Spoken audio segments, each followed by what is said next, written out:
The operation of groups has been completely revamped in GstarBIM 2027. From now on, editing or redefining a group will change all instances of the group in the drawing. By entering the group, we can make the desired changes, and then, when we exit, all instances are automatically updated in the drawing.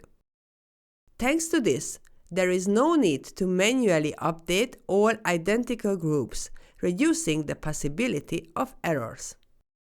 Groups can also be replaced with other group. Select the group you want to replace and specify the new one from the library. If you want to deselect a group from automatic updating, you can do so. In this case, this group will not follow the changes made to the original group. Replacing the group will re-establish the connection that was previously removed.